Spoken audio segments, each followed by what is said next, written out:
본 영상은 팟빵 해축팬에서 즐기실 수 있습니다. 2024년 12월 23일 오후 7시 30분 해축팬 389화 1부 라이브 시작하도록 하겠습니다. 안녕하세요, 서현성입니다. 네, 안녕하세요, 한효준입니다. 안녕하세요, 장혜준입니다. 네, 팟캐스트 해축팬은 스포티파이, 팟빵, 네이버 플로 그리고 네이버 오디오에서 청취를 하실 수 있습니다. 그리고 유튜브와 치즈직에서 라이브도 같이 송출하고 있으니까요. 많은 관심 부탁드리겠습니다.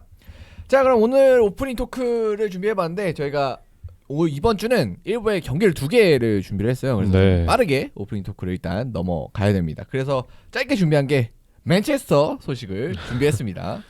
짧게 할 수 있을까요? 뭐 저희가 경기 내용을 당연히 다룰 건 아니고 그냥 이렇게 결과가 이렇게 됐다. 이것만 잠깐 살펴보려고 하는데 일단은 맨체스터 두 팀, 맨유와 맨시티. 뭐 지난주에 저희가 리뷰도 했었는데 네. 더비를 이번 주에 나란히 졌어요. 일단은 뭐 맨체스터 유나이티드 같은 경우에는 홈에서 본머스한테 3대 0으로 졌죠. 좀 충격적이었죠 이거. 네, 이 맨유가 지공에서 굉장히 네. 답답하더라고요. 역시 그 윙백은 좀 그쵸? 필요할 것 같아요. 많이. 네. 역시 약간 윙에서 좀 떨어질 수 있는. 뭐 그다음에 다른 하처럼 조금 더 아직 발전이 더 필요할 것 같고. 네. 그리고 저는 개인적으로 브루노의 활약도 이날 좀 아쉬웠어요.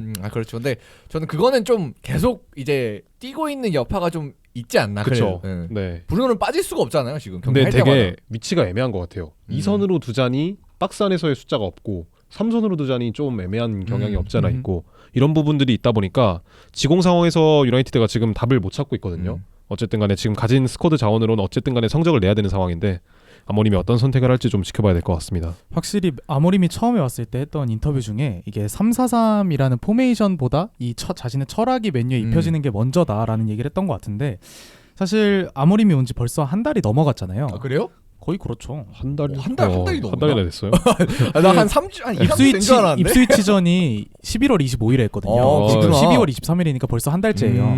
그동안 경기를 치르면서 조금씩 입혀지나 싶었던 타이밍들이 있는데 결과적으로 돌이켜봤을 때는 아직도 뭔가 맨유의 스쿼드에 아모림의 철학이 완벽하게 입혀진 건 아닌 것 같아가지고 맨유의 이런 부진들이 간간히 나오는 모습이 좀 아쉬운 것 같고, 그리고 저는 뭔가 계속해서 실점을 하고 있잖아요. 그렇죠. 그런 부분들도 사실 3백의 강점을 아직은 좀 제대로 살리지 못하고 있지 않나라는 생각이 드는 것 같습니다. 아니, 저는 그 실점 같은 경우는 뭐 약간 이번 경기 한정에서 놓고 보면 약간 어쩔 수 없는 부분이 있었다. 왜냐하면 사실 첫 골 사실 세트피스였고, 그렇죠. 네.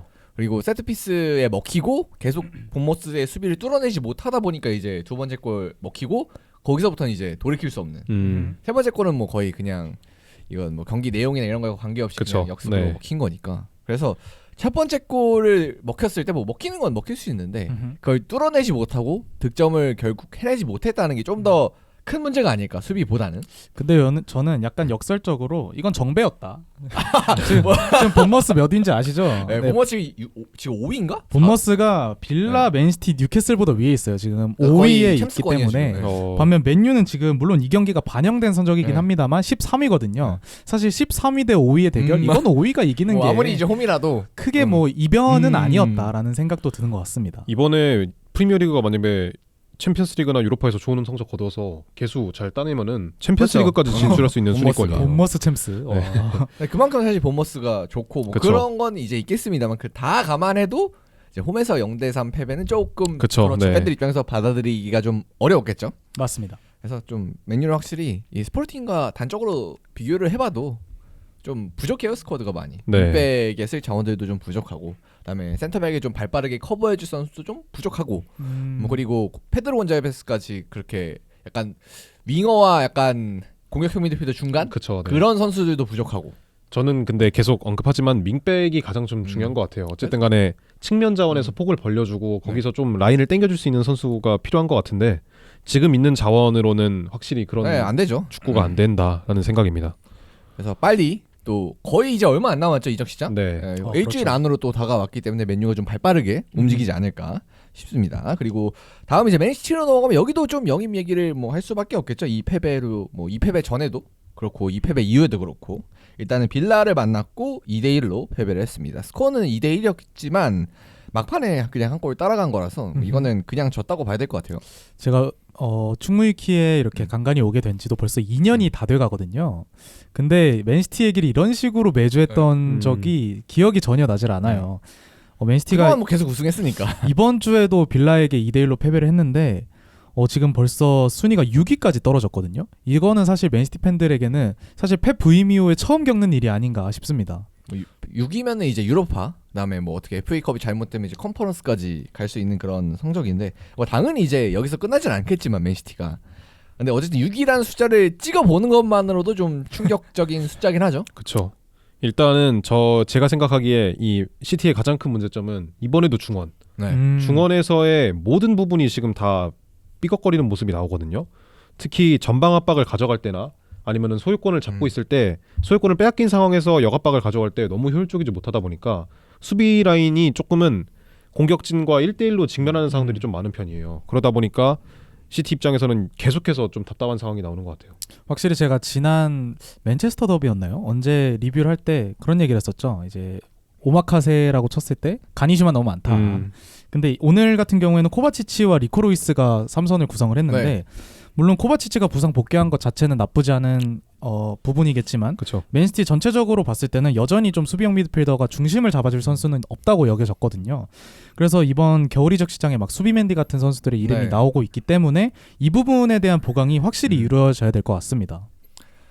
확실히 맨시티는 지금 뭐 소속들이 선수들이 조금씩 돌아오고 있거든요. 뭐 아칸지도 리그에 나왔었고 말씀해주셨던 뭐 코바치치도 나왔었고 그래서 그 정도면은 뭔가 정상화가 돼야 되는데 시즌 초반에도 뭐 로드리가 없었지만 네. 좋았던 흐름이 그쵸, 조금 네. 있었거든요. 맞아요. 코바치치 잘하면서.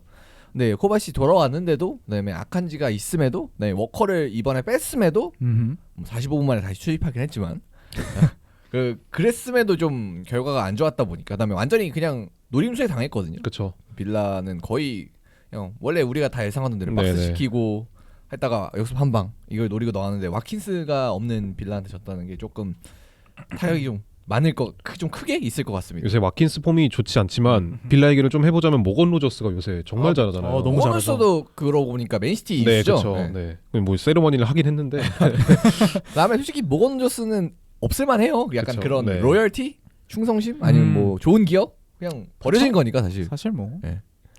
요즘 사실 유스라고 세레머니 안 하는 거 잘 못 본 것 같아요. 솔랑케도 첼시전에 2골 넣고 세레머니 시원하게 팔만 받았거든요. 하나요 맨시티? 네? 팔만 하나요? 팔모 모르겠네요. 하지 않을까요? 했던 것 같기도. 근데 막 그렇게 격하게 하진 않았던 것 같고 좋아하긴 했던 것 같습니다.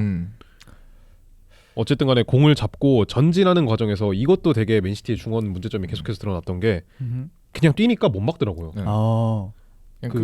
모건 조스하고 듀란하고 뛰는데 진짜 네. 둘이서 뭐 이거는 사실 뭐 센터백 문제일 수도 있겠습니다만 근데 아예 달려 나가는 걸 차단을 못 하니까 그쵸. 특히 모건 로저스 쪽에서 계속 그런 장면이 나왔죠. 특히 이제 리코 로이스가 많이 좀 고생을 했죠. 네. 로저스한테. 그리고 특히 맥긴 같은 경우에도 그 특유의 엉덩이 내밀면서 등딱하는 그게 있어요. 이거를 전혀 저지하지 못하다 보니까 모건 로저스랑 맥긴이 역습을 진행할 때 틸레망스가 공을 잡아서 앞으로 뿌려줬을 때 맨시티 중원이 전혀 저지를 하지 못하다 보니까 이런 부분에서 좀 많이 아쉬운 부분이 나왔던 것 같아요. 그래서 뭐 선수들이 좀 돌아온다고 해결될 문제는 전혀 아닌 것 같고 뭐 네. 로드리는 당장 돌아올 수가 없으니까 이거는 진짜 뭔가 빨리 이렇게 뭐 누굴 기다리고 이럴 게 아니라 좀 해법을 찾아야 되고 그 해법이 좀 이적 시장에 있지 않을까? 그렇죠. 뭐 다들 그렇게 생각을 하고 있어서 역시 유나이티드와 마찬가지로 시티도 한 6일 뒤에 있을 이적 시장을 좀 주목해서 봐야 된다. 네, 두 팀은 진짜 좀 빠르게 움직이지 않을까? 큰 맞습니다. 돈으로 그렇게 생각이 드는 것 같습니다. 자, 오프닝 토크 넘어가고요. 광고 하나 들으시고 그리고 저희 본주제 경기 리뷰 들어가 보도록 하겠습니다. 자, 그럼 첫 번째 광고입니다. 첫 번째 광고는 루크 아이에서 나온 블루라이트 차단 안경입니다. 오른쪽에는 예준이가 읽어주시죠. 네. 노란빛의 루크아이 데이렌즈는 인공 블루라이트의 가장 해로운 범위를 90에서 95%까지 차단해줍니다. 근데 건강에 필수적인 빛은 또 통과할 수 있게 만들어졌고요. 오전, 오후, 실내 형광 등 그리고 스크린 기기 앞에서의 착용을 권장드립니다. 인공빛이 강한 실내 및 스크린 기기를 볼 때 혹은 야간 운전에도 착용하기 좋으니까요. 네이버 검색창에 루크아이 직접 검색하셔서 많은 관심 주시면 감사할 것 같습니다. 네, 그렇습니다. 네이버에 치시면은 또 관련된 제품들 쭉 설명과 함께 나오니까요. 많은 관심 부탁드리겠습니다. 자, 그리고 저희 충무이키 사무실을 대여를 하고 있습니다. 빌려드리고 있습니다. 저희 사무실은 장지역에 위치를 해 있고요. 가든5 사무실 안에 위치를 해 있습니다. 저희가 기타 다른 녹음실들보다는 좀 더 저렴한 가격에 모시고 있으니까 관심이 있으신 분들은 또 DM이나 메일을 통해서 연락 주시면 저희가 답변을 드리도록 하겠습니다. 자, 그러면 본 주제 한번 넘어가 보죠. 먼저 첫 번째 경기, 오늘 두 경기를 준비를 했는데 첫 번째 경기는 바르셀로나와 아틀레티코 경기입니다.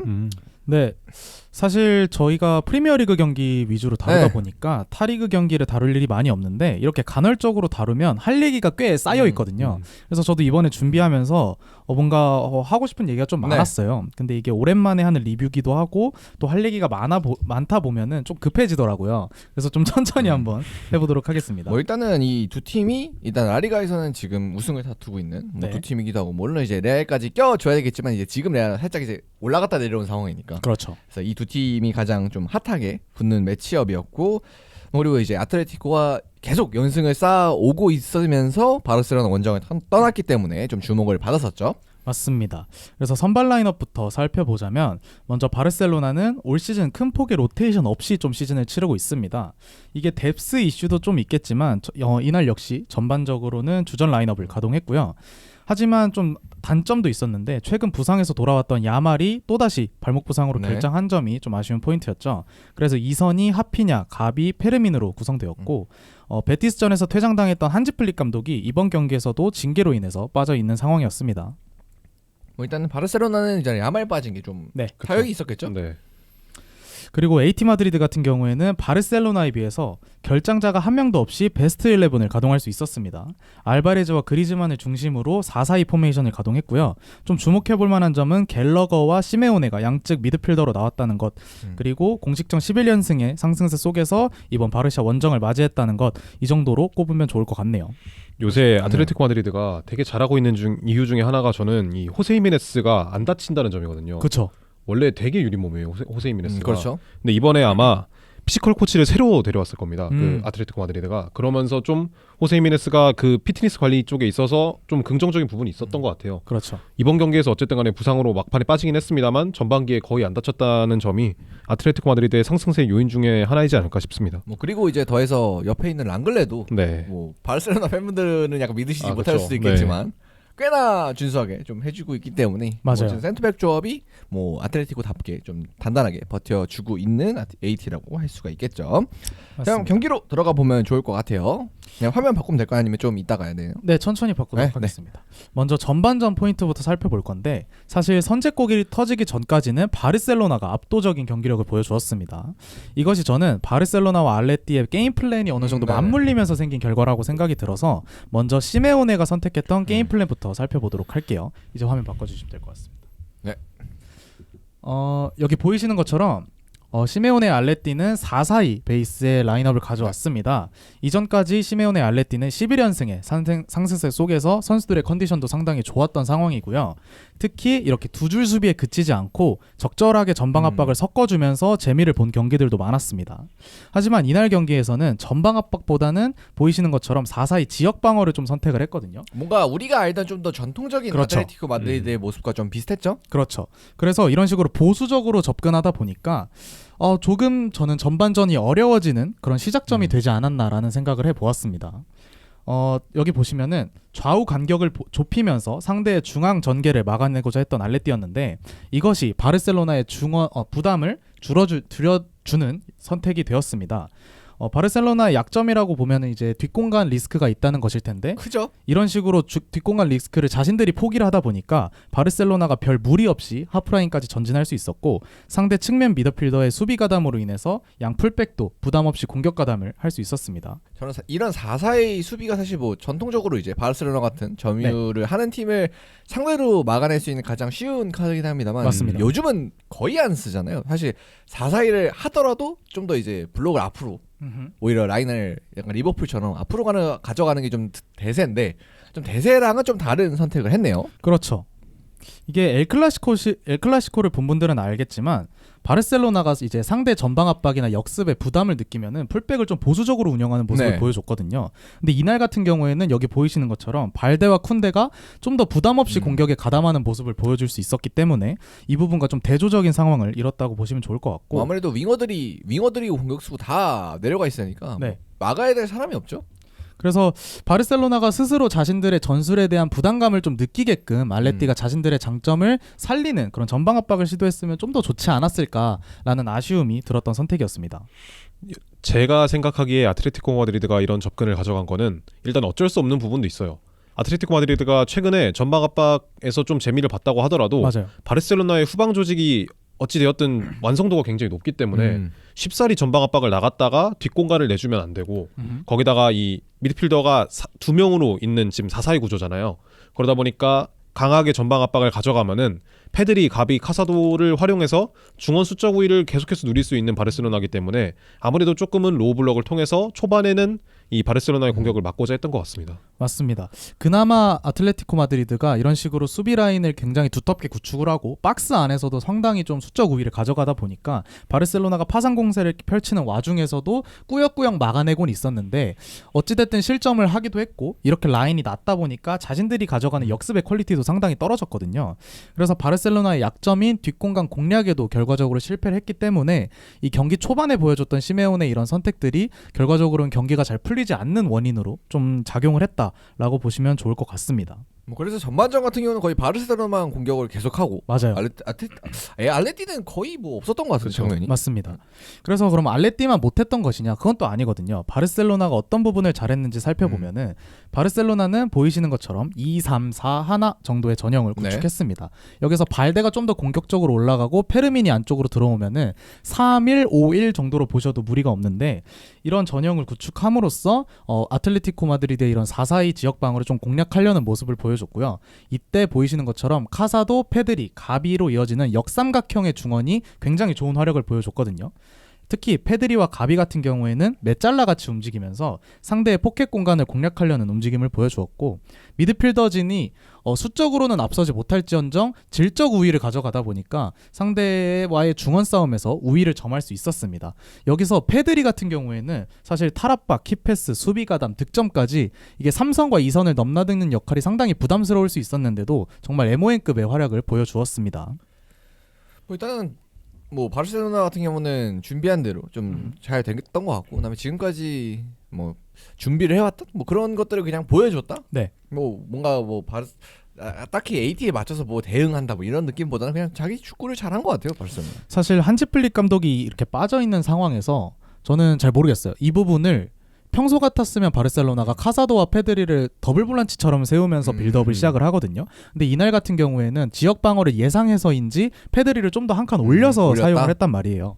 그래서 이것이 바르셀로나가 어느 정도 의도한 부분이 있었기 때문에 이 양 팀의 게임 플랜이 이런 식으로 맞물리면서 선제골이 나오는 장면까지 바르셀로나가 압도할 수 있는 상황이 연출되었습니다. 뭐 그래서 뭐 포메이션 처음에 경기 시작할 때 나오는 걸로 보면 이제 4-2-3-1로 하고 이제 페드리가 수비형 그렇죠. 미드필더 그다음에 가비가 공격형 미드필더 뭐 그렇게 나왔는데 좀 까보니까 4-3-3에 좀 가깝긴 했죠. 그렇게 전형이. 봐도 문제가 없습니다. 사실 뭐 전반전은 거의 페드리의 원맨 쇼라고 봐도 될 정도로 득점도 했죠. 네. 네, 저 포켓 공간이라고 하죠. 미드필더와 수비진 사이에서 어떤 방식으로 공을 잡아야 되고 돌아야 되고 방출을 해야 되는지를 너무 잘 알고 있어요. 진짜 페드리의 클래스를 증명할 수 있었던 경기였던 것 같고 특히 저는 앞으로 막 4대 미드필더, 4대 공격수 이런 얘기 많이 하잖아요. 네. 맞아요. 거기에 이제 페드리, 비르츠, 벨링엄, 무시알라 이런 식의 구도가 그려지지 않을까. 다 어리네요. 네. 03 라인 이쪽 같은데.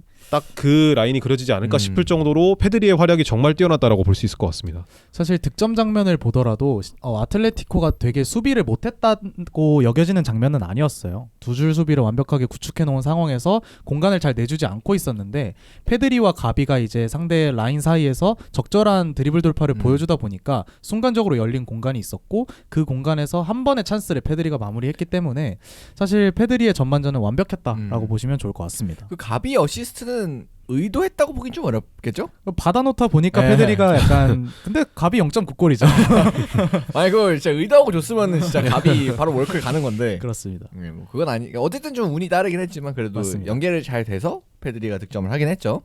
그래서 이런 상황 속에서 30분 페드리의 선제골이 나온 상황이었고요.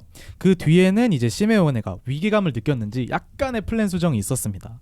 알바레즈, 갤러거, 데폴 등 원래 자신들이 가지고 있던 기동력 좋은 선수들을 활용해서 압박 강도를 조금 높이는 모습을 네. 보여주었거든요. 그러다 보니까 바르셀로나가 지금까지 보여주던 그런 유려한 전진을 조금은 억제할 수 있는 그런 상황이 연출이 되었고, 이로 인해서 바르셀로나가 이전만큼의 주도권과 높은 라인을 유지하는데 어려움을 겪기도 했습니다. 근데 뭐 전반전 자체는 이제 끝나고 났을 때는 거의 바르셀로나가 압도했던 그런 맞아요. 기록이 나왔었죠. 알레티가 전반전에 슈팅이 0개였고요. 음. 상대 박스 안 터치가 1번이었어요. 그리고 오프사이드가 제가 기억하기로 3번이 있었거든요. 네. 그래서 확실히 이렇게 낮은 라인에서 시작된 역습 퀄리티 저하라던가 아니면 전방 압박을 시작한 이후에도 뭔가 부적합한 전개 내지는 밸런스가 잘 맞지 않는 모습을 보여주면서 전반전 자체는 알레티의 분위기가 확실히 좀 많이 저조했던 그런 상황이었다고 보시면 좋을 것 같습니다.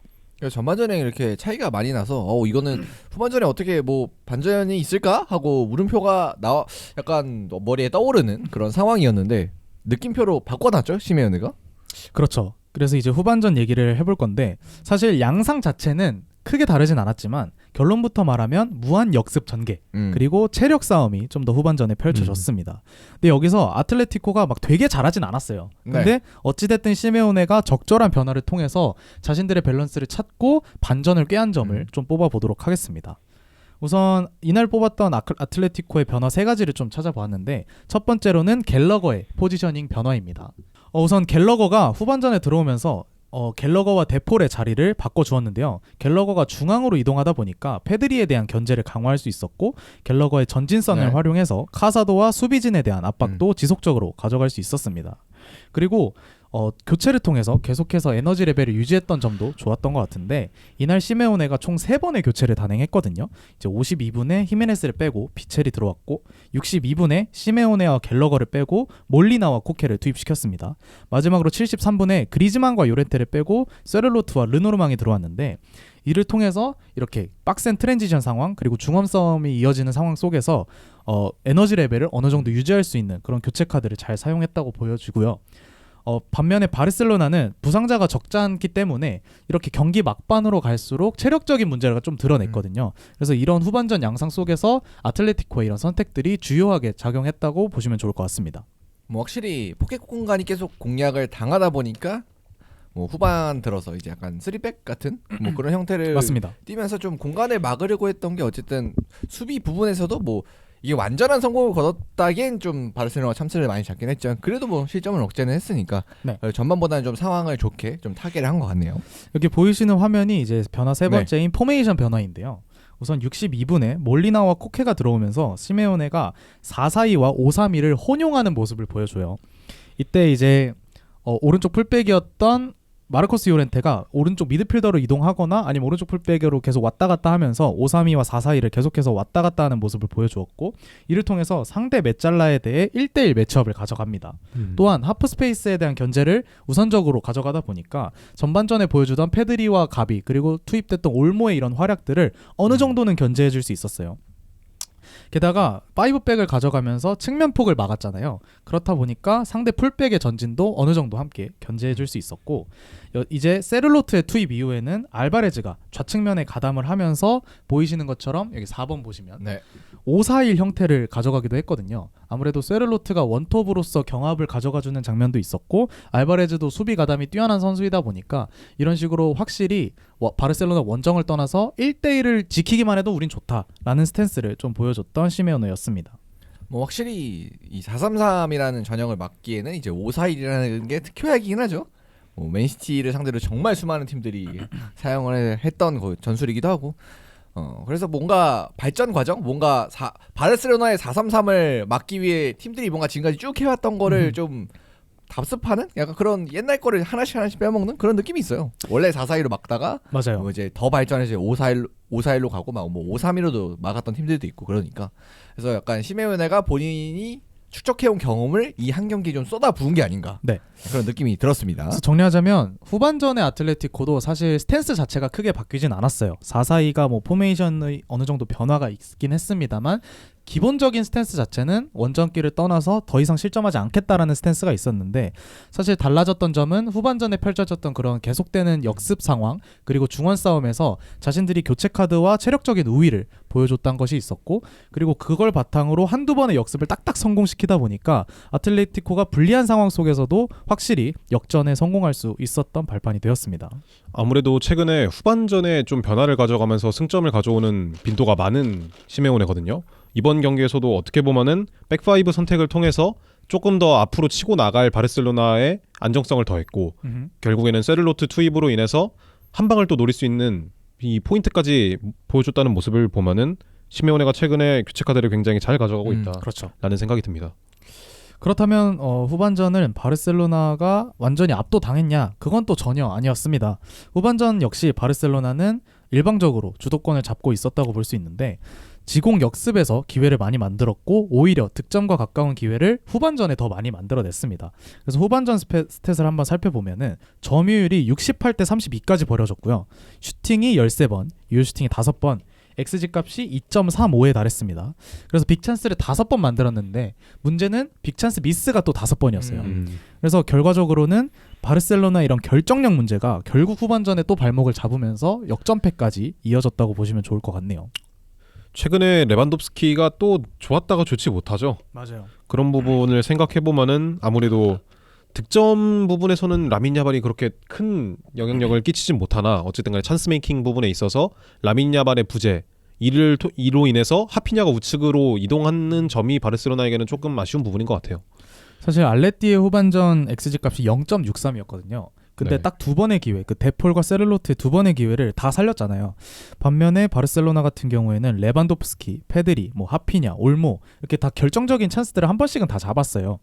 근데 오블락의 슈퍼 세이브라던가 아니면 자신들의 그런 빅찬스 미스 이런 것들에 막히면서 사실 이건 절대 졌으면 안 되는 경기라고 봐도 무방한데 이렇게 2대1로 역전패를 당한 것은 바르셀로나 팬들 입장에서는 되게 좀 화가 날 것 같아요.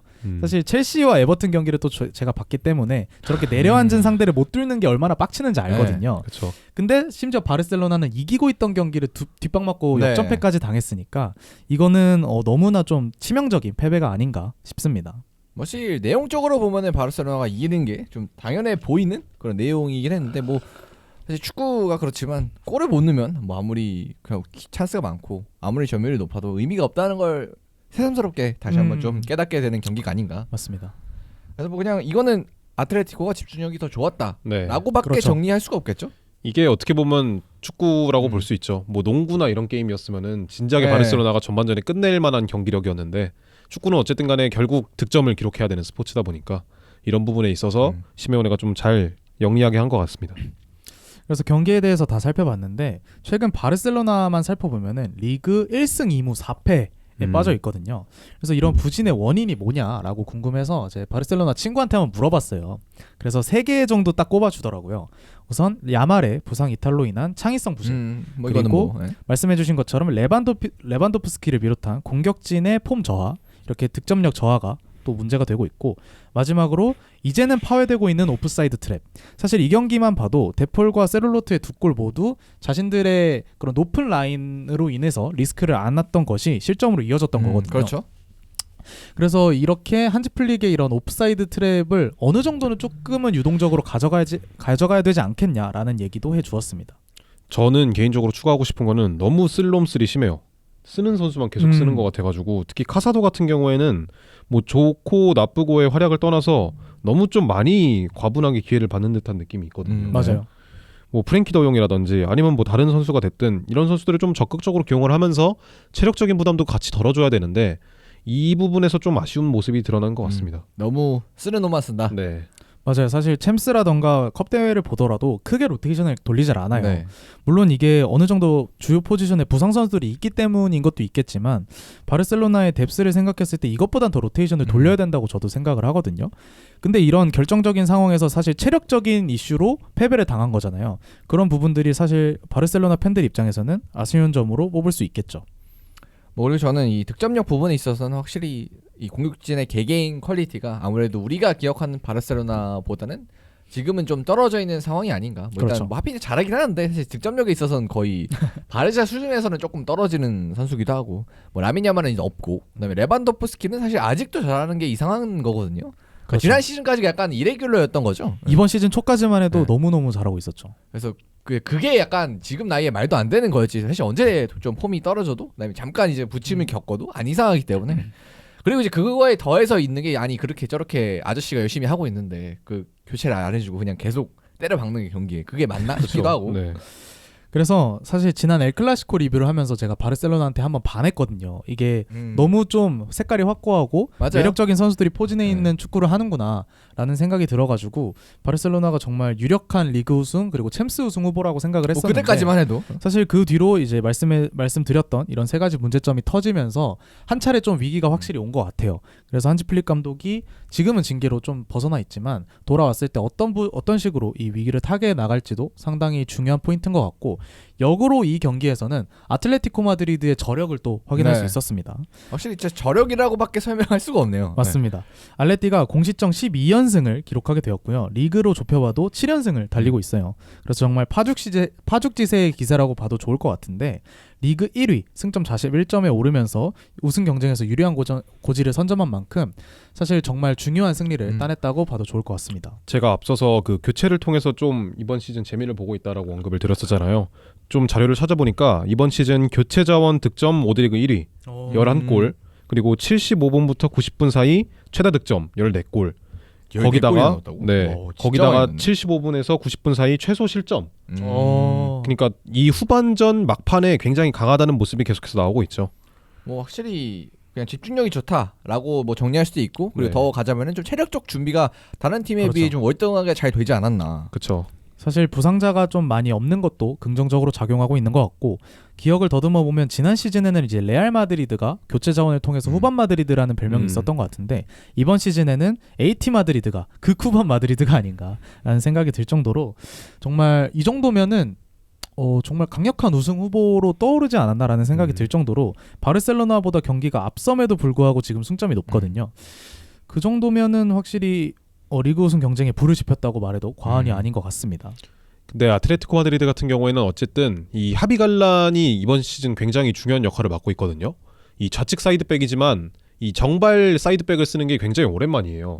원래는 뭐 카라스코 같은 자원들이 나오기도 했었고 다른 자원들이 나올 때도 오른발 역발을 쓰는 상황이 많았는데 최근에 갈란이 나오면서 좀 많이 경기력적인 부분에서 개선이 됐는데 다치면은 대체 자원이 없습니다. 네. 왼발을 폭을 벌여줄 수 있는 선수가 헤이닐두 정도가 있는데 헤이닐두는 아무래도 십자인대 부상 이후에 좀 많이 폼이 떨어진 상황이라서 맞아요. 갈란을 대체할 수 있는 자원이 없다는 점이 후반기에 어떤 식으로 작용할지는 좀 지켜봐야 될 것 같아요. 뭐 그리고 또 하나 주목해 봐야 될 게 이 아틀레티코가 이제 뭐 많은 선수를 활용하고 있는 건 아닙니다만 이 쓰는 선수들에게는 확실히 기회가 좀 균등하게 분배가 네. 되고 있다. 그걸 좀 주목해 봐야 되는 게 일단 1000분 이상 뛴 선수가 많지가 않아요. 그래서 뭐 코케 뭐 히메네즈 오블락 그리즈만 뭐 이렇게 요 정도로 있고 그리고 많은 선수들이 다 진짜 적게 뛴 선수가 이제 로드리고 리켈메 이 선수도 근데 400분 뛰었거든요. 그렇죠. 그래서 이렇게 약간 로테이션 아니면은 선수들의 균등한 기회, 경쟁 뭐 이런 거를 잘 하고 있다 시메오네가 그렇게도 봐야 될 것 같아요. 어쨌든 이 팀도 유럽 대항전에 병행을 하고 있으니까. 그렇죠. 리켈메는 근데 사실 뭐 거의 기량 미달의 네. 수준의 활약을 보이고 있어서 그리고 뭐 르마나 아니면은 이거는 뭐 거의 루마는 이제 사람 취급을 해주면 안 되고요. 네. 그다음에 뭐 이제 후보 골키퍼 있고. 앙헬 코레아. 네. 그리고 이제 그 위로 가면 이제 뭐 아스브리쿠에타, 뭐 시메오네, 뭐 이렇게 있거든요. 그다음에 네. 뭐 아까 말씀해주셨던 헤이닐도. 그러니까 이런 선수들도 뭐 한 4,500분 나온 거 보면 확실히 뭐 기회자, 그러니까 본인들이 좀 찡찡댈 상황은 아니다. 그러니까 증명할 기회는 충분히 준 거죠, 시메오네가. 그런 부분도 있고 이 최근에 사용하는 이 4-4-2 전형의 이 베스트 11이 구성이 된 지가 얼마 안 됐어요. 맞아요. 몇 맞아요. 경기 안 됐어요. 그러다 보니까 이 주전 자원들이 아직은 체력적인 부분에서 부침을 안 겪는 부분이 좀 있는 것 같아요. 그러니까 바르셀로나가 딱 반대되는 좀 상황이었네요. 네. 사실 시메오네가 하는 축구를 저는 되게 좋아하진 않아요. 에버튼 경기 아까 언급했지만 너무 재미가 없어요. 그래서 이걸 좋은 축구다 나쁜 축구라다고 좋다라고 말하긴 어렵겠지만 사실 승리를 가져오는 데 있어서는 확실히 도같은 네. 감독이라는 생각이 들었고 말씀해주신 것처럼 갤러거의 활용이라던가 아니면 바리오스, 데폴 이런 선수들처럼 정말 이 축구를 하기에 적합한 선수들을 잘 구성해 놓은 것 같거든요. 그래서 시즌 끝까지 가봤을 때 이 뎁스적인 문제라던가 말씀해주신 하비 갈란의 그런 문제 그런 것들을 어떻게 대처해야 될지는 좀 더 살펴봐야겠지만 확실히 좀 자신들의 색깔을 보여주고 있다는 점에서는 높은 점수를 줄만 하지 않나라는 생각이 듭니다. 전 근데 최근에 아틀레티코 마드리드가 좀 좋은 모습을 보여준 거는 이번 경기에서는 조금 많이 보수적으로 나온 게 있어요. 맞아요. 근데 최근 경기에서는 수비 라인을 굉장히 땡겨가지고 네. 주도적인 축구에서 좀 많이 좋은 모습을 보여주고 있거든요. 그 부분에서 이 약팀 비교적 언더독이라고 평가받는 팀들을 상대로 굉장히 좋은 공격력을 보여주고 있다라는 게 아틀레티코 마드리드의 긍정적인 부분이기 때문에 이 부분에서도 계속 꾸준히 좋은 모습을 보여주고 있다는 게 맞습니다. 네, 시메오네의 좀 개선점이라고 보면 될 것 같습니다. 그래서 시메오네가 당연히 이제 리그 우승도 양강을 뚫고 따냈던 감독인 만큼 뭐 본인이 이제 약간 닦아놓은 베이스를 통해서 경기를 하고 있긴 하지만 그래도 아까 예준이가 말한 것처럼 최근에 발전하고 있는 모습도 있고 뭐 네. 그다음에 아예 뭐 변화가 없었던 감독이 아니니까 뭐 그렇죠. 한때는 이제 뭐 나가야 되는 거 아니야 이런 얘기도 듣기도 했었는데 확실히 뭐 이번 시즌에 다시 부활하면서 뭐 그런 얘기는 이제 쏙 들어가지 않을까 생각이 드는 것 같고 확실히 이렇게만 간다면은 뭐 리그 우승 전혀 못할 이유가 없죠. 그렇죠. 뭐 노릴 수는 있을 것 같습니다. 충분히. 그리고 뭐 이제 휴식기 또 들어가잖아요. 네네네. 한 2주 정도. 네. 그래서 그동안 좀 이제 전반기가 아직 다 끝나진 않았는데 18경기가 그래도 약간 뭐 어쨌든 딱 시기적으로 본다면 시즌의 그렇죠. 반을 좀 1위로 마치게 됐다. 네. 이렇게 정리를 하면 될 것 같습니다. 자, 그러면 첫 번째 경기 이렇게 정리를 해보고요. 두 번째 경기 한번 넘어가 보겠습니다. 두 번째는 이제 월요일 새벽에 있었던 토트넘과 리버풀 경기입니다.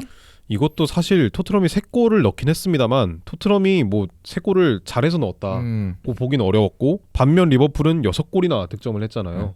뭐 경기력을 보는 측면에서는 되게 재밌었는데 리버풀이 좀 일방적으로 경기를 풀어갔다고 보이는 것 같아요. 자, 9골이 나오는 건 축구 경기에선 쉽지 않죠, 이거. 네. 네? 그래서 토트넘은 최근에 막 그 뭐 홈 4경기 누구가 분석해 준 거 있는데 한 60골이 넘는다고 4경기에서 터진 골이.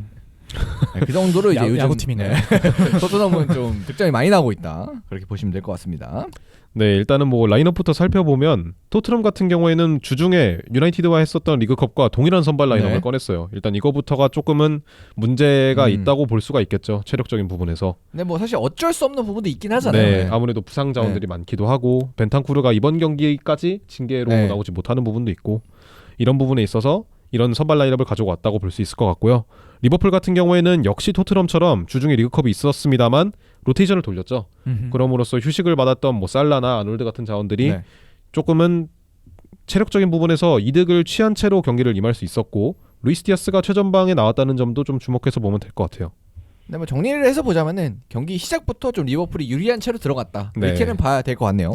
사실 리버풀은 주중에 소튼이랑 했고 네. 토트넘은 맨유랑 네. 했잖아요. 이거는 뭐 네. 소튼을 무시하는 건 그렇죠. 아니지만 약간 빈부격차가 있긴 네, 했다. 그렇죠. 라는 생각도 어쩔 수 듭니다. 없는 그런 게 있죠. 일단 그래서 경기 내용을 좀 살펴보자면 두 팀 모두 다 높은 위치에서의 전방 압박 그리고 높은 위치의 수비 라인을 가져왔어요. 근데 이 두 팀이 이를 대응하는 방식에 있어서 굉장히 큰 차이가 있었다고 저는 보았습니다. 네. 먼저 리버풀부터 살펴보면 리버풀은 일단 경기 전 슬롯이 컨퍼런스에서 자기가 최선의 방법으로 준비를 했다. 자신들이 가장 자신 있는 방법으로 경기를 준비했다라고 언급을 했었거든요. 이 부분이 저는 좀 이번 시즌 보이지 못했던 클롭의 모습이 좀 생각나는 듯한 경기 플랜, 게임 플랜을 갖고 왔다라고 볼 수 있을 것 같아요. 그러니까 좀 더 좀 적극적으로 나섰다라고 봐도 되겠죠? 네, 그 클롭 하면 생각났던 양 사이드백 높은 위치까지 올리고 그렇죠. 조금은 다이렉트한 전개로 네. 토트넘의 뒷공간을 계속해서 공략하는 모습이 나왔었거든요. 뭐 사실 슬롯이랑 클롭의 가장 큰 차이는 이제 풀백 활용이었고 그렇죠. 그렇죠. 그다음에 풀백을 약간 슬롯이 밸런스 있게 네. 좋게 말하자면 밸런스 있게 그리고 어렵게 말하면 야 이거 저거는 과연 저 선수들이 어떻게 이해하고 있을까라고 걱정될 정도로 약간 굉장히 특이하게 좀 밸런스 있게 활용을 했었는데 뭐 이번 경기는 좀 공격적으로 나갔죠. 슬롯 같은 경우에는 사실 전방 압박을 막 하는 감독이라기보다는 어느 정도의 미들블록을 네, 맞아요. 적절히 섞으면서 좀 자신들의 밸런스를 유지하려는 느낌이 있었는데 이날 경기는 시작부터 좀 전방 압박을 적극적으로 활용을 하면서 다른 경기들에 비해서 뭔가 토트넘을 가둬놓고 패겠다라는 의도를 좀 더 보여주지 않았나 싶습니다. 특히 이 루이스 디아스가 최전방으로 나왔을 때 이런 부분이 좀 더 센 것 같아요. 루이스 디아스랑 소보슬라이가 중앙에서 굉장히 많이 뛰다 보니까 그런 부분에 있어서 토트넘의 후방 자원을 좀 많이 괴롭혔고요. 특히 그리고 지공 상황에 있어서도 앞서 언급했듯이 양 사이드백을 높은 위치로 올리고 조금 다이렉트한 전개를 가져가다 보니까 측면에서 좀 공간이 많이 나오는 듯한 모습이 나왔어요. 사실 말씀해주신 것처럼 루이스 디아스와 소보슬라이의 저는 앞선이 되게 좀 인상적이었거든요. 지난 맨시티전에서 2대0으로 승리할 때도 이 두 명이 상대 3선이라던가 후방 빌드업을 쌈싸먹는 모습이 되게 많았다고 말씀드렸던 기억이 있는데 이날 경기에서도 토트넘이 사실 자신들의 깜냥이 안 맞는 전술을 써요. 되게 포스터도 빌드업을 잘 못하고 수비진도 지금 온전하지 않은 상황인데 계속해서 후방 빌드업을 강요하는 모습을 보여주거든요. 네. 근데 리버풀 같은 경우에 이렇게 말씀해주신 것처럼 디아스를 최전방에 두고 그 밑에 소버슬라이를 받치면서 이렇게 상대방의 그런 후방 빌드업을 우리가 적절히 좀 공략을 하겠다라는 의도를 시작부터 보여줬습니다. 그래서 리버풀의 지공 상황을 조금 더 살펴보자면 다양한 패턴으로 일단은 토트넘의 측면 라인을 좀 공략했고 계속해서 빈 공간이 나왔어요. 양 사이드백을 올리다 보니까 로버트슨이나 아놀드 쪽에서 비는 공간도 있었고 반대로 이 선수들을 막으려다가 이 측면 자원들에게 빈 공간이 생기는 부분도 있었고 이런 상황에서 템포를 좀 적절히 살리다 보니까 이 토트넘의 수비진들이 이 박스 안으로 들어오는 부분에 있어서 좀 제어를 하지 못하는 부분들이 있었죠.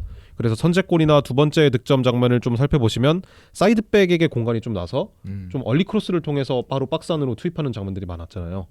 그런 부분에서 이 리버풀이 의도한 바가 정확히 잘 통했다라고 볼 수 있을 것 같습니다. 근데 아놀드 킥은 사실 그거는 그렇죠.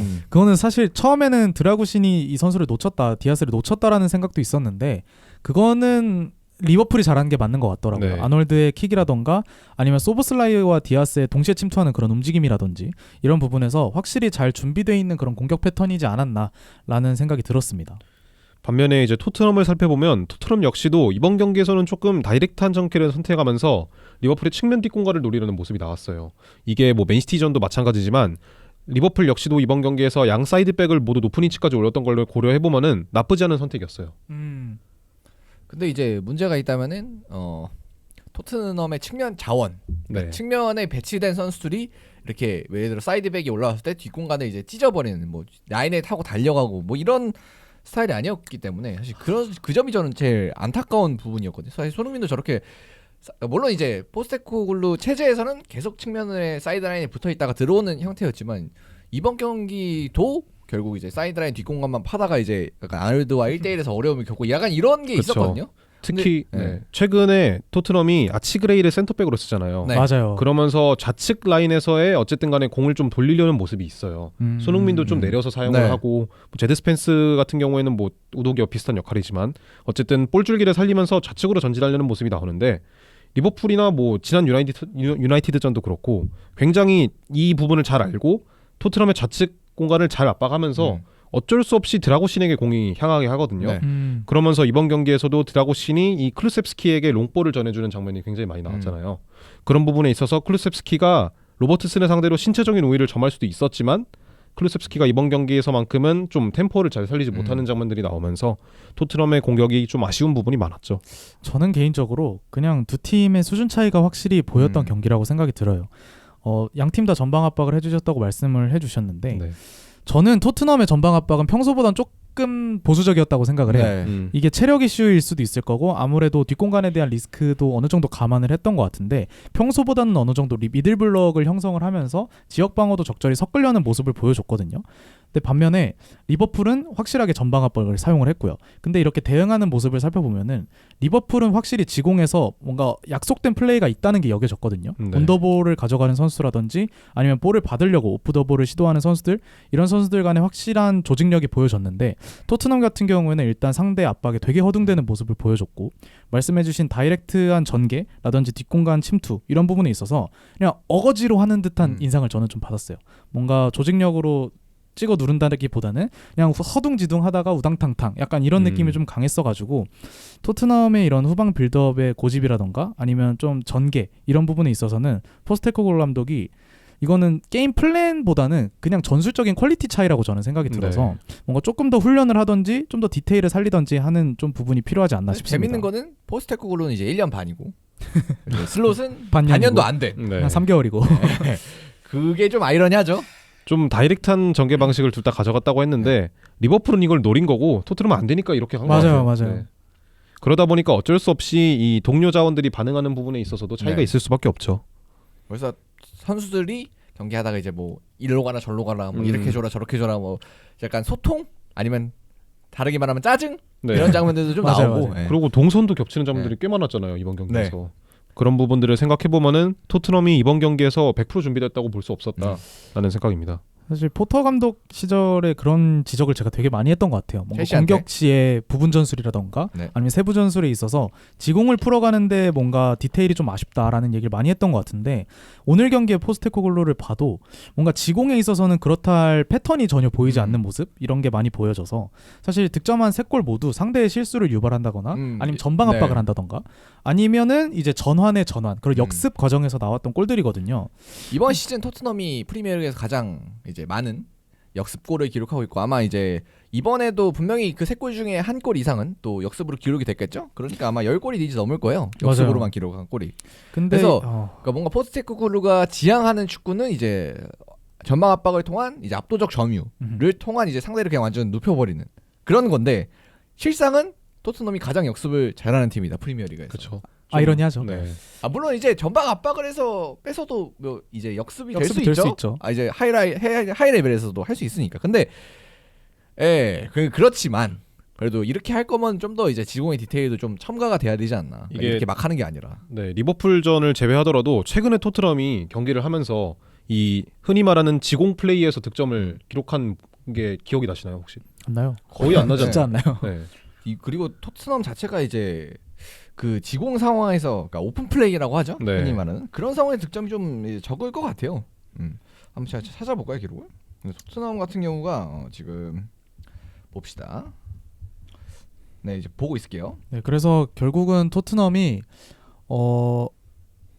너무 그냥 자신들의 순위에도 안 맞는 그런 전술 뭐 스쿼드에도 안 맞는 그런 공격 패턴을 계속해서 쓰고 있는 게 아닌가라는 아쉬움이 들어서 사실 리버풀과 상당히 좀 대조되는 모습을 저는 느꼈습니다. 그래서 토트넘이 일단 이번 시즌에 골은 되게 많이 터트리고 있고요. 뭐 골은 이제 30골도 넘어가고 이제 40골에 가까워지고 있는데 그래서 네. 실수 되게 좋아요. 12인가? 뭐 그렇죠. 그렇던데. 그렇죠. 그래서 카운터 어택으로 이제 말씀드렸던 대로 10골, 근데 오픈 플레이 22골. 그래서 뭐 숫자가 되게 많아요. 오픈 플레이 숫자도 많고, 그다음에 뭐 세트피스 골도 일단 숫자 자체는 5골이나 있습니다. 그래서 뭔가 되게 볼륨은 되게 많은데, 근데 이제 최근 경기들로 놓고 봤을 때는 뭔가 제대로 만든 건 좀 찾아보기가 어렵죠.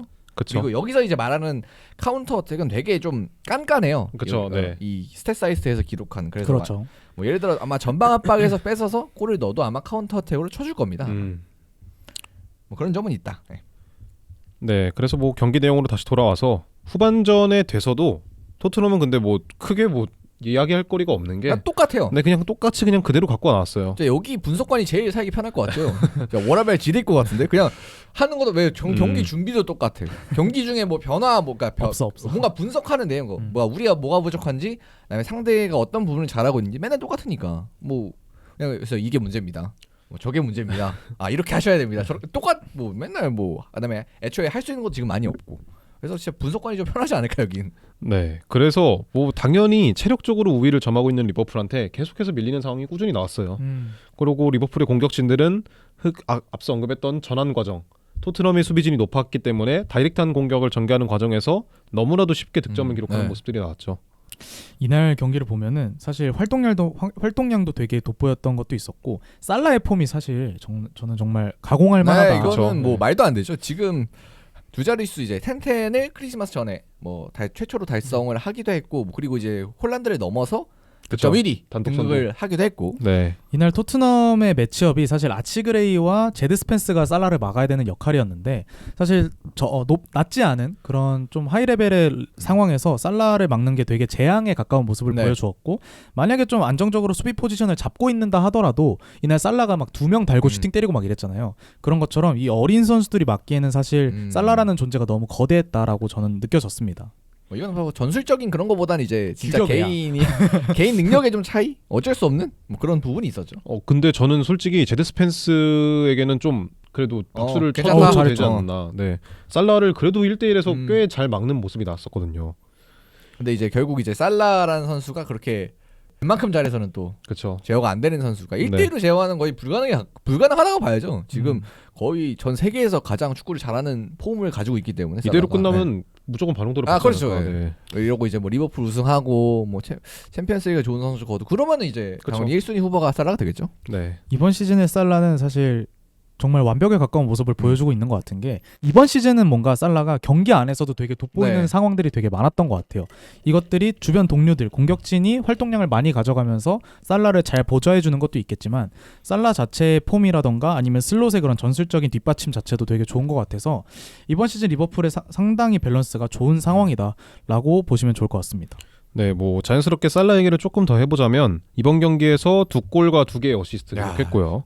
공포를 4개나 빨아갔네요. 네, 앞서 언급했듯이 프리미어리그 10-10을 달성하면서 네. 크리스마스 이전에 프리미어리그에서 10-10을 기록한 최초의 선수로 네. 등극을 했습니다.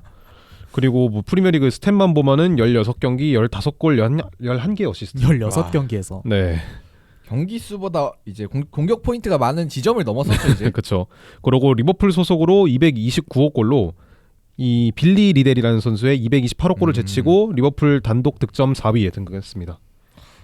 뭐 이게 지금 기록을 쭉 보고 있는데 이제 1위가 이안 러시 네, 뭐 346골 이건 좀 어려울 것 같고 그다음에 2위가 이제 로저 헌트 네. 뭐 이 선수가 이제 492골 아, 285골이죠. 285골 네네. 이거 출상수죠. 네네. 285골이라서 아마 뭐 사라가 재계약을 정상적으로 한다면 조심스럽게 2위까지는 노려볼 수도 있지 않을까. 네, 한 60골 정도가 네. 나는데 요새 살라 폼이면 네. 뭐 한 2년, 3년 더 뛰면은 노려볼 수는 있지 네, 않을까라는 노려볼 수 있지 생각입니다. 저 지금 네. 반 시즌에 15골 꽂았습니다.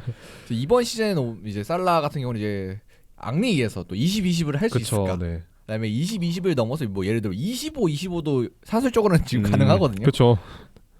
그런 부분을 봤을 때 살라의 폼이 최근에 굉장하다. 네. 라는 점을 좀 지켜보면 될 것 같고요. 토트넘 얘기로 넘어가서 저는 포스테코글로 감독의 인터뷰를 갖고 나왔습니다. 포스테코글로 감독이 경기 끝나고 인터뷰를 했는데 이 부분이 좀 재밌었거든요. 지난 18개월 동안 같은 질문에 답해주고 또 답해주고 정말 오래 참았다. 다시 말하지만 사람들이 내게 전술 방향성을 바꿀 생각이 있냐고 묻는다면 난 바꿀 생각이 없다. 리버풀도 골키퍼, 레프트백, 센터백 2명이 없이 경기를 했다면 그들도 마찬가지로 어려워했을 것이다. 물론 리버풀만이 아닌 모든 팀들이 그랬을 테지만. 그래서 조금 이제 토트넘의 지금 상황이 어려우니까 네. 리버풀이라는 뭐 강한 팀을 상대로 이제 그냥 어려웠다. 어떻게 했어도 어려웠을 거다. 뭐 이런 얘기를 하는 거죠. 근데 이건 솔직히 전 모순 같은 게 리버풀이 만약에 이 언급한 대로 골키퍼, 레프트백, 센터백 2명이 없이 경기했으면은 어려워했어도 이런 식으로 접근 방식을 가져가진 않았을 것 같아요. 그렇죠. 슬롯이라면 좀 더 이제 보수적으로 하겠죠. 네. 현실적으로 생각해서. 그러니까 그런 말이 있잖아요. 사실 롤판 용어인데 우트란. 네. 이제 우리는 틀리지 않았다라는 말이 있는데 사실 리버풀 같은 경우 뭐 슬롯 감독이라던가 아니면 다른 좋은 감독들을 보면은 만약에 자신들의 스쿼드가 여의치 않은 상황이라면 상대방에 맞춰서 조금씩 전술을 바꾸는 모습을 보여주잖아요. 근데 최근에 토트넘을 보면은 그냥 상대가 누구든 그냥 자신들이 네. 할 거 하거든요. 그게 어떻게 보면 소신이고 신념일 수 있겠지만 이쯤 되면은 고집이거든요. 그래서 이런 부분들에 있어서 포스테코글로의 이런 그런 말들은 그냥 눈 가리고 그냥 떼쓰는 것처럼밖에 안 보인다라는 생각도 드는 것 같네요.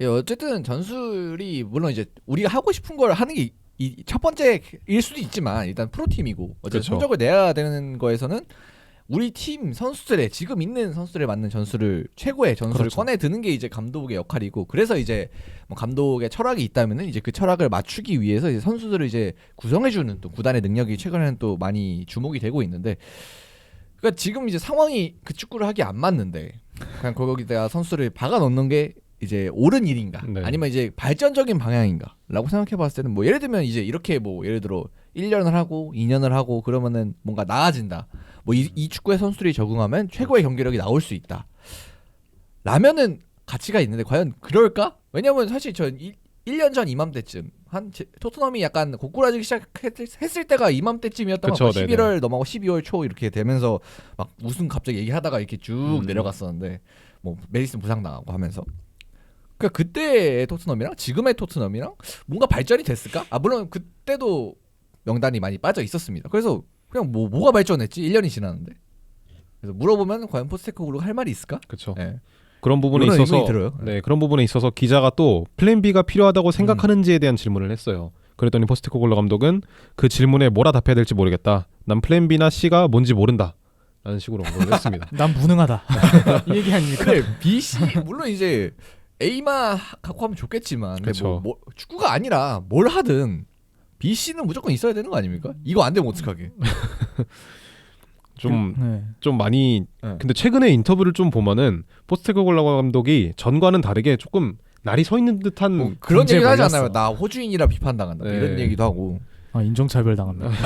그러니까 어쨌든 그런 선입견에 좀 네. 당하고 있다. 뭐 그런 얘기도 했었고. 사실 아이러니한 게 저희가 이번에 경기 리뷰를 하면서 플랜 B를 욕하지 않았거든요. 플랜 A를 욕했기 네. 때문에 그러면은 사실 이 말을 하려면은 플랜 A를 가지고 지금 챔스 경쟁은 하고 있어야지 오늘 경기 지셨는데 플랜 B는 없나요? 했을 때 우리 플랜 A가 좋다라는 말을 할 수 있는 건데 지금 10 몇 등입니까? 11등에 11등에 처박혀가지고 지금 리버풀한테 6골 먹혔는데 플랜 B는 없나요? 했는데 그거 뭔지 모르는데요? 이런 말 하면은 나는 무능합니다. 나는 생각하기 싫습니다. 이런 거랑 사실 뭐가 다른지 저는 그러니까 잘 나는 모르겠거든요. 뭔가 상황에 대한 대응을 하기 싫다는 얘기잖아요. 그러니까 경기 전에 준비만 하고. 그럴 그렇죠. 거면 전술 코치 하지 왜 감독을 하시는지. 그렇죠. 감독이 제일 중요한 역할이 전술적 대응이잖아요. 뭐 전략을 준비하는 것도 중요하지만 그 팀의 수장이면은 뭔가 일이 발생하고 뭐 변수가 생겼을 때 대처를 해 주는 것도 이제 선장이 할 역할인데 나는 이것만 하고 싶고 저건 하기 싫고 그럼 네. 이제 그 직업을 하지 말아야죠. 그나마 조금 변호를 해보자면 플랜 B나 C에 대해서 아예 전형을 바꾸는 방식이라고 생각을 했을 수도 있어요. 아예 네. 그냥 뭐 예를 들면 다른 뭐, 포메이션이라던가. 뭐 백스리를 사용한다든지 음. 이런 부분에 있어서는 난 이거에 타협할 필요 없어 이런 식으로 말을 했을 수도 있지만 어찌되었든 간에 접근 방식에 있어서 조금은 보수적으로나 아니면은 실리적으로 선택할 필요가 있었을 텐데 그렇죠. 계속 똑같은 부분으로 계속 묵만되고 지잖아요. 네. 지금 그 부분이 지금 토트넘 팬들에게는 좀 많이 답답한 부분일 것 같아요. 지금 토트넘은 사실 아다리가 맞아야 이기는 팀인 것 같아요. 뭔가 자신들의 능력으로 이런 상대방에 대한 해결책을 찾아내지 못하고 그냥 상대방이 자멸을 하거나 아니면 자신들에게 그런 주사위 6이 터져가지고 이런 역습 한두 번으로 막 3골 넣고 네. 근데 상대방이 우리들의 전방 압박에 다 당해주고 뭔가 이런 아다리가 터져야 이기는 팀인 것 같아서 사실 저는 포스테코글루 감독을 잘라야 된다고 말한 지가 되게 오래됐거든요. 네. 그래서 이런 부분에 대해서 토트넘 보드진이 왜 아직도 결단을 내리지 않았는지 저는 좀 의문입니다. 지금 하는 게 그냥 가위바위보 하는데 계속 묵만되는 거예요. 네. 그냥 빠 내면 이기는데 우린 주먹만 낼 거야. 나 주먹 안 내면 안 할 거야. 그냥 계속 이런 식으로 빠는 낼 줄 하니까 모릅니까? 그러니까 나는 빠니 뭔지 모릅니다. 물론 이제 축구가 엄밀히 말하면 그런 가위바위보는 아니긴 해요. 그러니까 그쵸, 네네. 예를 들어 무조건 뭐 예를 들어 4-4-2 한다고 뭐 3-5-2를 무조건 이기고 이러는 게 아니잖아요. 예. 네. 근데 이제 분명 상성이란 건 존재하고 전술상에 그다음에 우리 팀에 예를 들어 우리 팀이 이 전술을 썼을 때 지금 상황에 따라서 발휘될 수 있는 능력치의 차이는 분명히 있거든요.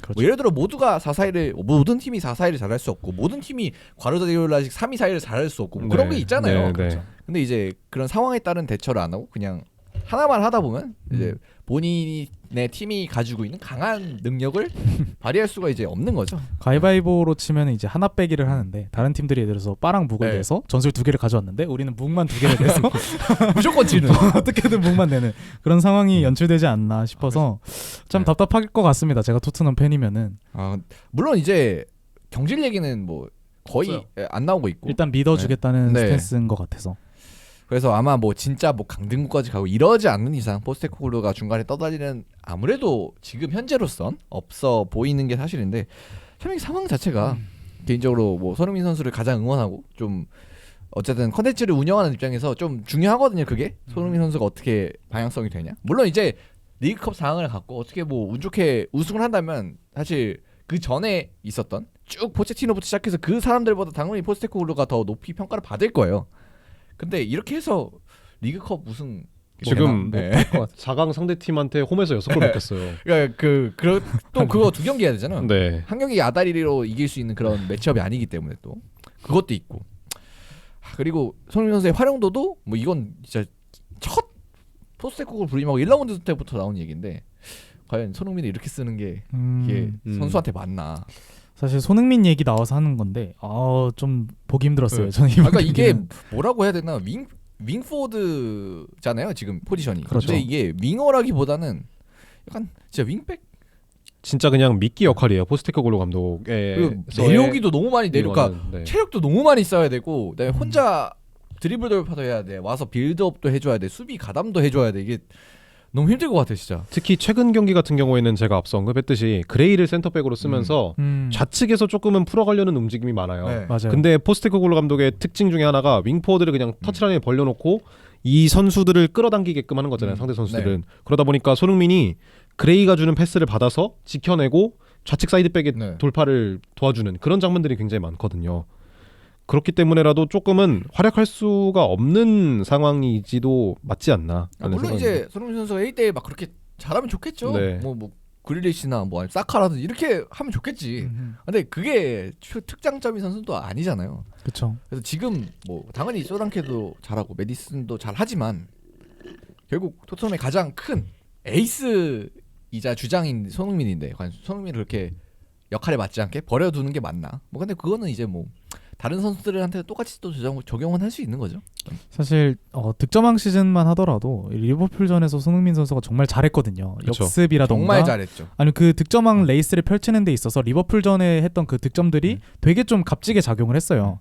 그런데 지금 손흥민을 보면은 사실 그때에 비해서 뭔가 체력적인 부분이라던가 아니면 신체적인 네. 이슈가 많이 내려왔어요. 이날도 뭐 조고메즈나 아놀드를 제대로 뚫어내지 못하면서 사실상의 그런 유효한 기회를 거의 만들어내지 네. 못했는데 그걸 감안한다 하더라도 지금의 포스테코글루가 뭔가 리버풀을 상대함에 있어서 가장 좋은 무기인 손흥민이나 솔랑케를 뭔가 제 맛에 맞게 네. 사용하지 못하는 듯한 느낌을 많이 받았기 때문에 뭐 손흥민 선수가 지금 막 되게 재계약 이슈도 많고 이적 이슈도 많잖아요. 그래서 그 갈림길에 확실히 서 있다는 거를 다시 한번 확인할 수 있었던 경기였습니다. 그냥 지난 시즌만 해도 원래 측면에서 쓰다가 뭐 상황상 중앙으로 이동한 다음부터 또 잘했잖아요. 그렇죠. 그런 것도 이유가 있을 거고. 그리고 진짜 이 경기에서 제일 지옥 같았던 건 뭐 경기 주 리뷰할 때도 얘기했지만 그 터치라인 벌리는 윙어가 손흥민과 크루셰프스키였다. 그거 놓고 이제 1대1 자 그쵸. 그냥 그거 하고 네. 야 너네 자 사커와 마르티넬의 역할을 너네가 하는 거야. 되겠니? 아니, 이런 부분에서 차라리 뭐 스펜스나 포로한테 네. 벌리게 하고 너희가 하프 스페이스 뛰어 이런 식으로 해도 되는데 그런 거 그냥 변화 하나도 없이 계속 이런 식으로만 네. 하잖아요. 이런 부분에 있어서 팬들이 너무 답답할 것 같아요. 그래서 결국 기다려주는 이유는 감독들을 발전 가능성이 있으니까 그쵸. 기다려주는 거고. 네. 맞아요. 테나 때도 신나게 얘기했던 건데 이제 중간에 그 지점이 있잖아요. 발전 가능성이 당연히 있다고 처음에 생각을 했다가 끝났다. 그게 약간 안 보이는 네. 점점 이게 안 나아지겠구나라고 모두가 이제 느끼는 때가 왔는데 이 포스테코글루의 고점은 당연히 높죠. 뭐 맨시티 막 4대 0으로 털고 얼마나 좋아요. 근데 이제 그게 항상 터지지 않고 약간 후루꾸 그쵸. 터질 때만 그러니까 상성이 맞을 때만 터지고 그렇다는 건 이미 너무 많은 증명이 됐기 때문에 뭔가 다른 선택이 필요하지 않을까라고 생각 드는데 뭐 안 하시겠다니까 뭐 이게 뭐라 그랬어요. 안 하시겠다는데 어떡해.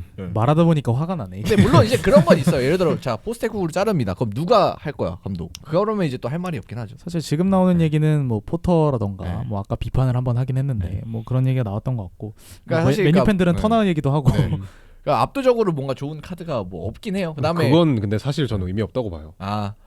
뭔가 대체자가 없기 때문에 못 자르는 건 아니다. 네, 그건 좀 솔직히 좀 구단 입장에서는 좀 변명이라고 생각을 해요. 그리고 사실 요즘 트렌드는 찾으면 나오더라고요. 사실 그렇죠. 첼시 우리가 같은 모르는 그 경우에도 어떤 감독이 있겠죠, 뭐. 네. 포체티노 자를 때 되게 불안해하는 팬들도 많았거든요. 맞아요. 뭔가 막판에는 그래도 색깔 찾았던 거 아니야라는 생각이 있었기 때문에 포스테코 자르고 마레스카 데려온다고 했을 때 사실 저조차도 뭔가 불안한데라는 생각을 했었어요. 그리고 액면가 성적은 괜찮았으니까 첼시가. 근데 이제 어찌됐든 보드진이 잘 스카우팅을 해서 감독을 잘 데려온 거잖아요. 그런 것처럼 토트넘도 그냥 눈 가리고 아웅할 게 아니라 어떻게든 다른 감독을 찾아서든 아니면 포스테코글루 감독에게 다른 그런 인센티브를 줘서든 좀 이 상황을 타개할 필요는 확실히 있다라고 정리하면 좋지 않을까 싶습니다. 그래서 일단 리버풀은 당연히 본인들이 하던 대로 굉장히 잘 나가고 있고 뭐 토트넘은 이제 많은 개선이 필요해 보이는데 이제 당장은 뭐 선수들도 많이 빠져 있고 해서 당장 이제 진짜 다음 경기도 큰 좀 걱정이 되긴 합니다. 맞습니다. 그리고 리버풀은 조금 더 이제 우승에 가까워지게 되는 거죠. 계속해서 이렇게 이겨 나가면서. 맞습니다. 그래서 계속해서 두 팀 모두 살펴보면 좋을 것 같습니다. 자, 그럼 1부는 여기서 이제 마무리를 해보고요. 2부로 한번 넘어가 보겠습니다.